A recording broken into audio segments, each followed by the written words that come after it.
প্রিয় কোরআন শিক্ষার্থী বন্ধুগণ, আজকের এই ভিডিওতে আপনাদেরকে আরবি 29টি হরফ সহি শুদ্ধ করে শিখাবো ইনশাআল্লাহ। আরবি 29টি হরফ একদম যারা মুসলমান আছে সবাই পারে, কিন্তু 90 থেকে 95% মানুষ সহি শুদ্ধ করে পড়তে পারে না। এবং বেশ কিছু নিয়মও রয়েছে এখানে, আপনি ভিডিওটি দেখলে বুঝতে পারবেন। যেমন আমি বলি আলিফ, এখানে কোনো টান হবে না। আবার এইখানে বা এক আলিফ টান হবে। আবার এই যে জিম, এখানে 3 আলিফ টান হবে। এবং এই 29টি হরফের ভিতরে মোটা এবং পাতলার দিক থেকে 2টি ভাগ রয়েছে। আপনি কি এগুলো জানেন? যদি না জেনে থাকেন তো অবশ্যই ভিডিওটি দেখবেন এবং শিখে নেবেন। আমি আগে নিয়ম 2টি বলে দিচ্ছি। মোটা এবং পাতলার দিক থেকে যে 2টি নিয়ম রয়েছে, 29টি হরফের ভিতরে মোটা হরফ রয়েছে 60টি। মোটা হরফ রয়েছে কয়টি? 60টি। আর বাকি যতগুলি হরফ রয়েছে সবগুলো পাতলা হবে। তাহলে আমি যদি মোটা হরফগুলি জানি, তাহলে কি পাতলা হরফগুলি আমার মুখস্থ না করলেও হবে।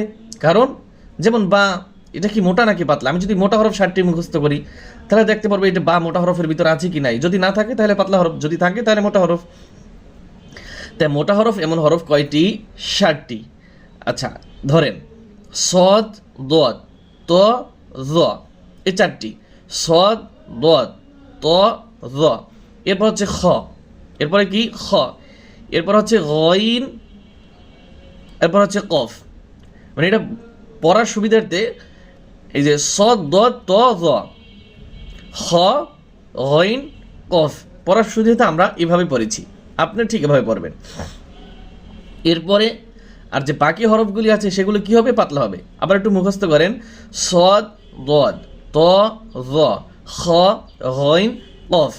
যদি আপনার মুখস্থ আসলে 3বার 5বার পড়লেই মুখস্থ হবে, কিন্তু তাতে মুখস্থ থাকবে না। আপনি ভিডিওটা স্টপ করে মিনিমাম আপনি 100 বার পাঠ করবেন এবং আগামীকালকেও পাঠ করবেন, যাতে আপনার মুখস্থ থাকে। আচ্ছা, এরপর আসি আরেকটু নিয়মে। এরপরও আরও 3টি হরফ আছে কারণবশত মোটা হয়। আলিফ, এরপর হচ্ছে লাম, এরপর হচ্ছে র। আলিফ, লাম, র, এই 3টি হরফ কখন মোটা হবে? আলিফ হরফ যদি মোটা হরফের সাথে আসে। যেমন আলিফ হরফ যদি সদের সাথে আসে, সদ কি মোটা হরফ, তো সদের সাথে যদি আসে তাহলে কি হবে? স, আলিফটাও এখানে কি হবে? মোটা হবে। এরপর হচ্ছে লাম, এরপর হচ্ছে কি লাম, এটা হচ্ছে যে আল্লাহর যে লাম রয়েছে, আল্লাহর যে লাম রয়েছে, অর্থাৎ এই যে এইরকম লেখা 2টা লাম, এই লাম মোটা এবং পাতলা পড়ার কিছু নিয়ম রয়েছে। যদি এই লামের আগে আল্লাহর লাম, এই লাম না কিন্তু আল্লাহর লাম হবে। লামের আগে যদি জবর থাকে আর যদি পেশ থাকে, জবর আর পেশ থাকে তাহলে মোটা হবে। আর যদি জের থাকে তাহলে পাতলা হবে। এরপর হচ্ছে র। র হরফ পড়ার আরও কিছু নিয়ম রয়েছে। মোটা করার কিছু নিয়ম রয়েছে, পাতলা করার কিছু নিয়ম রয়েছে।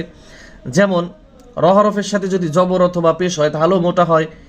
এবং র সাকিন তার ডাইনে জবর আসলেও কি হয়? মোটা হয়।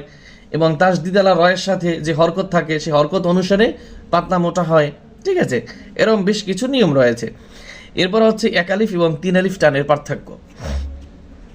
আরবি হরফ এই যে আলিফ, আলিফ লিখতে কয়টি হরফ প্রয়োজন হয়? 3টি। আলিফ, হামজা, লাম, ফা, এটা কি হচ্ছে না আলিফ। আবার বা, বা টান হবে, এখানেও কি 1 আলিফ টান হবে। বা আলিফ জবর বা, আর এই যে আলিফ, বা, তা, সা, এই 4টা হরফে 1 আলিফ করে টান হবে, এটা টান হবে না। এরপর হচ্ছে জিম। আচ্ছা, জিম লেখে কেমনে বলেন তো? জিম, জিম ইয়াসের জি মিম, জিম ইয়া মিম, তাতে কি উচ্চারণ হবে? জিম। আচ্ছা, এই 3টা হরফের যেটা মাঝখানে মদের হরফ প্রয়োজন হবে, মাঝখানে মদের হরফ প্রয়োজন হবে, সেটাই হচ্ছে কি 3 আলিফ টান। তাহলে দেখেন হালিফ জবর হা, এখানে লাগতে 2টা হরফ লাগছে, মাঝখানে মোটা হরফ নাই। ঠিক আছে, 2টা হরফের সাথে তো মাঝখানে থাকে না, প্রথম এবং শেষে থাকে। এরপরে খ, এখানেও কিন্তু 1 আলিফ। এরপরে দাল, দাল আলিফ লাম, দাল আলিফ লাম, তা মাঝেরটা কি হচ্ছে? আলিফ, মাঝের হরফটা কি হচ্ছে? আলিফ। এখনও যদি আপনাদের কনফিউজ থাকে বুঝতে আমাদেরকে বলবেন, আমি ইনশাল্লাহ খাতা কলমে দেখানোর চেষ্টা করব। তাহলে এইভাবে আমি যদি 29টা হরফ আপনাকে পড়াই দিই, আপনি ইজিভাবে বুঝতে পারবেন কোনটায় 2 আলিফ টান আছে, কোনটায় 3 আলিফ টান আছে। তাহলে আমার সাথে সাথে আপনারা সকলেই ধরেন, বিসমিল্লাহির রহমানির রহিম। আলিফ, এখানে কোনো টান দেওয়া যাবে না এবং শেষে মুখ থেকে বেশি পরিমাণে বাতাস বের করতে হবে। আলিফ আলিফ আলিফ আলিফ, এভাবে আপনি বারবার চেষ্টা করবেন। বা, বা মোটা করা যাবে না, ব এভাবে মোটা করা যাবে না। বা এক আলিফ টান, তা এক আলিফ টান।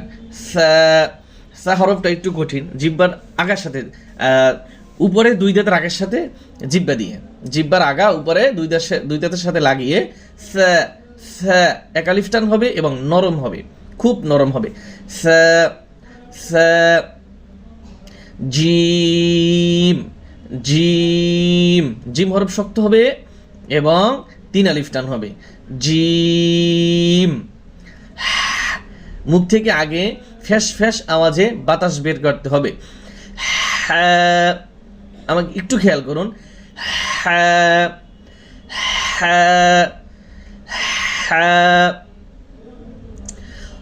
খ, খ এক আলিফ টান। খ, খ। দাল 3 আলিফ টান হবে। দাল। দা, এই সা হরফের মতো এটাও নরম হবে, 3 আলিফ টান হবে। জাল, অনেকে বলে জা, জা বলা যাবে না, জা নরম করে। জাল, জাল। র, র, র এক আলিফ টান হবে। জা, এটা বেশি শক্ত করা যাবে না, বেশি নরমও করা যাবে না, কিন্তু ঝিঝি পোকার মতো একটা আওয়াজ আসবে। গ্রামে যে ঝিঝি পোকা আছে, যে সন্ধ্যার সময় কোন সিজনও যেন বলে, এটা এরকম আওয়াজ পাবেন আপনারা। তা আমাদের এই হরফটা উচ্চারণ করার সময় ওইরকম একটা আমাদের ওস্তাদ উদাহরণ দিয়ে বলছে, তাই আমি বললাম। তাই এখানে ওই হরফটা বলার সময় একটু জা, দেখেন একটু খেয়াল করেন, জা, জা এইভাবে। এরপরে সিন, এটা কিচকিচ আওয়াজে চিকন হবে, হরফটা কি চিকন হবে। সিন 3 আলিফ টান হবে। সিন, শিন বাঁশির মতো, হ্যাঁ, শিন এটা কিচকিচ। সিন, আর এটা শিন। সদ মোটা হবে। সদে, আমি জানি না, হয়তো মোবাইলের সাউন্ডের পরিবর্তন হইতে পারে। সাউন্ড পরিবর্তন বলতে যেহেতু এটা একটা মাইক্রোফোন দিয়ে রেকর্ড করা হচ্ছে, বাস্তব আর মাইক্রোফোনের রেকর্ড হয়তো একরকম না হইতে পারে, উচ্চারণগুলো পার্থক্য কম বুঝাইতে পারে, এটা আপনারা বুঝে নেওয়ার চেষ্টা করবেন। সদে 3 আলিফ টান হবে। দে, এখানেও 3 আলিফ টান হবে। ত এক আলিফ টান হবে। র, এই যে সা জাল জ একই মাখরাজ থেকে নরম হবে। র নরম করে। র, আইন, আইন গলার ভিতরে চাপিয়ে। আ, আই, আউ, আইন, আইন, আইন 3 আলিফ টান হবে। ঘ, ঘ, গইন, গইন, গইন, গইন 3 আলিফ টান হবে। ফা এক আলিফ। ফা, ফা, ফা, ফা, ফা এক আলিফ টান দিয়ে পড়বেন। কফ, এখানেও 3 আলিফ টান হবে। ক, কফ। কা, কাফ, কাফ। লাম 3 আলিফ টান হবে।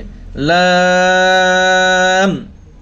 মিম, মিম। নুন, নুন। Wow, wow. হা, এটা হচ্ছে বড় হা। হা, লাম আলিফ, লাম আলিফ এটা টান হবে না। হামজা, হামজা। ইয়া, ইয়া, ইয়া 2 রকমের, এরকম একটা ইয়া। তাহলে এইভাবে হচ্ছে শুদ্ধ পড়ার নিয়ম, আপনারা এইভাবেই শেখার চেষ্টা করবেন। ছোটবেলা যে শিখেছেন ওটি ভুলে যান, আর আপনার ছেলে মেয়েদেরকে অবশ্যই এভাবেই আরবি হরফগুলি শিক্ষা দেবেন ইনশা আল্লাহ। আমরা এখানে সমাপ্ত করছি। আল্লাহ হাফেজ।